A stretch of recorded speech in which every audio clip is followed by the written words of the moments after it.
Let me take you back to the year 2000. And I'll paint a picture of a place where there are relatively free and fair elections.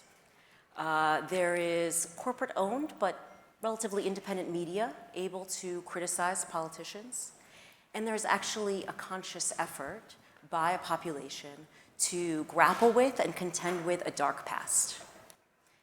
And I'm not talking about the United States, I'm talking about the Russian Federation.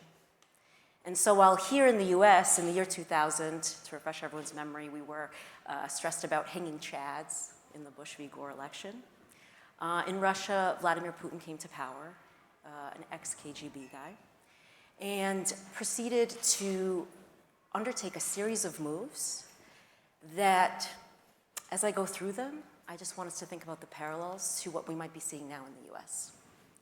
First, there was a dismantling of independent media. Independent broadcast stations, newspapers, independent journalists were shut down, marginalized, criminalized. There were attacks on memory and how we talk about history. There's an organization called Memorial that was celebrated as a really important national institution, an NGO that was archiving the Soviet Gulag past and really bringing to the forefront discussions of what the Russian past actually looked like and what these crimes were of the Soviet past. And that organization was named a foreign agent and then liquidated.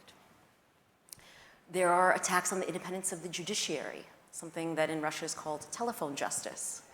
And we can see now in some of the corruption cases coming about the Supreme Court, some of the parallels in what happens when our courts become politicized. And finally, there is this use of culture wars and traditional values to try to divide the population, to use this kind of oldest trick in the book of divide and conquer, to paint the failures of governance as the fault of a foreign other within the population. And in Russia, this took the form of draconian anti-LGBT laws, most recently an anti-trans law that is among the harshest in the world, in a place where there was before actually access to care and legal gender change that is completely now criminalized in Russia.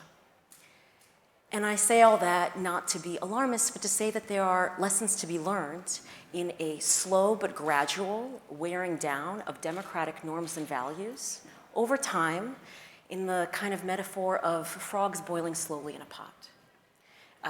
Each of these moves were small changes that happened. They weren't happening overnight. And now suddenly we have, a country that is nearing totalitarian rule. There is no room for dissent, and they are fighting a 20th century style war against a neighbor. So to get from the year 2000 to here, 23 years, it's a long time, but it's a short time. And I make these parallels not to say that the United States right now is like Russia. We continue to have a space for civil society and dissent and independent media. And also, we have a lot of these same warning signs in place that should give us pause and a cause for alarm. And also, a sense of possibility. Because even in a place like Russia, where dissent has been completely shut down and repressed, there are still people actively resisting.